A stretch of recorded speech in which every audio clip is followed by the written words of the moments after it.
ये रहे माँ दुर्गा के संपूर्ण त्रेवाय अध्याय का हिंदी में सार।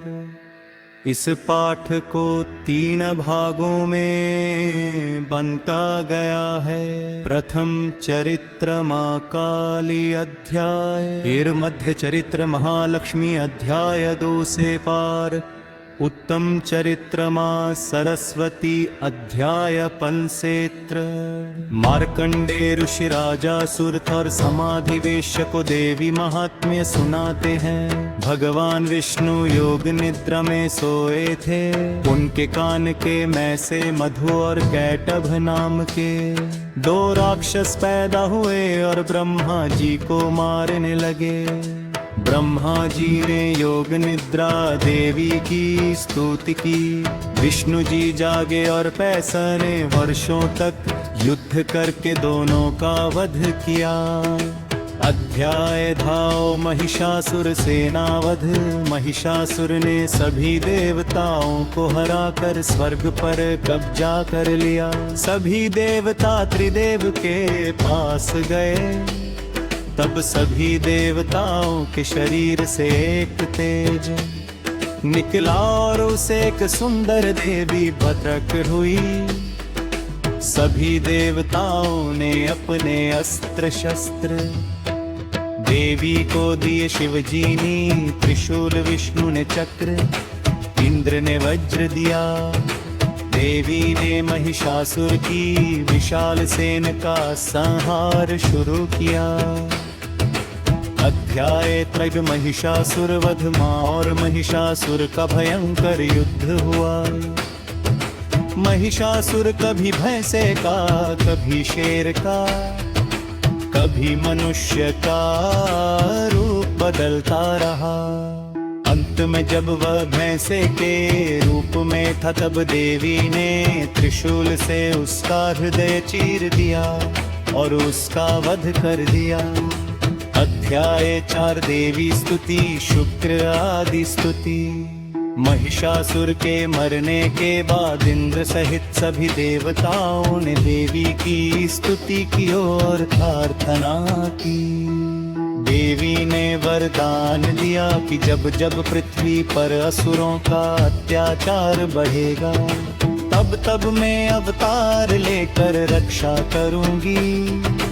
अध्याय 5 देवी दूत संवाद। पार्वती जी के शरीर से निकले तेज से अंबिका। देवी प्रकट हुई शुंभ निशुंभ नाम के। 2 असुरों ने स्वर्ग जीत लिया था। उनके सेवक चंडमूड ने देवी को हिमालय पर देखा और शुभक को बताया। शुंभ ने सुग्रीव नाम के दूत को देवी के पास विवाह का प्रस्ताव लेकर भेजा। देवी ने प्रस्ताव ठुकरा दिया। अध्याय 6 धूम्र लोचन वध। दूत के अपमान से क्रोधित होकर शुंभ ने धूम्र लोचन को देवी को पकड़ने भेजा। धूम्र लोचन ने देवी को चलने को कहा। देवी ने क्रोध में हुंकार भरी और उसी हुंकार से धूम्र लोचन भस्म हो गया।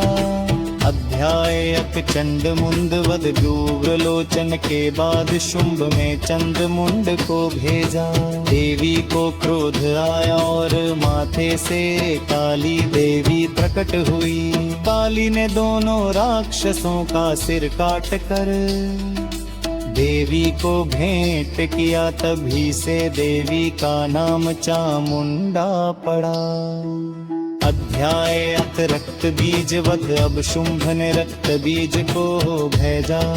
रक्त बीज को वरदान था कि उसका खून जहाँ भी गिरेगा, वहाँ से नया रक्त बीज पैदा हो जाएगा।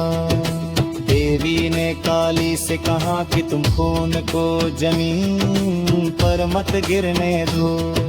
सारी देवी की शक्तियाँ प्रकट हुई और सबने मिलकर रक्त बीज का खून पी लिया और उसका वध किया। अध्याय नई निशुंभ वध। रक्त बीज के मरने के बाद शुंभ का भाई निशुंभ क्रोधित होकर आया देवी और निशुंभ का घोर युद्ध हुआ। अंत में देवी ने निशुंभ की छाती चीर कर उसका वध कर दिया। अध्याय 10 शुंभ वध। अपने भाई की मृत्यु देख कर शुंभ अकेला युद्ध करने आया। देवी ने कहा मूर्ख मैं अकेली ही हूँ, यह सारी शक्तियाँ मुझ में ही समाई है और सभी शक्तियाँ देवी में लीन हो गई। फिर देवी और शुंभ का युद्ध हुआ और देवी ने शुंभ का वध कर दिया। अध्याय हारास देवताओं द्वारा देवी स्तुति। शुंभ निशुंभ के वध के बाद सभी देवताओं ने भी की स्तुति की और नारायणी स्तुति गाई। देवी ने प्रसन्न होकर कहा कि जो मेरी यह स्तुति गाएगा उसके सारे दुख दूर होंगे। अध्याय 12 ने चरित्र के पाठ का फल। इस अध्याय में देवी ने बताया कि जो मनुष्य मेरे इन चरित्रों का पाठ करेगा उसे क्या फल मिलेगा। उसके सभी शत्रु नष्ट होंगे, घर में सुख समृद्धि आएगी, उसे भूत प्रेत को भय न भी लगेगा। अध्याय प्रेरासुर चौरमेश पूरता। अंत में देवी ने राजा सूर पर वेश तू दर्शन दे गाने अपराध हो या मोह मांगा और दर्श पे गरत मांगा। देवी ने दोनों को वरदान किया। राजा अगले जन्म में सावर के मन मना कभी मेरा क्या का संग परमात्मा।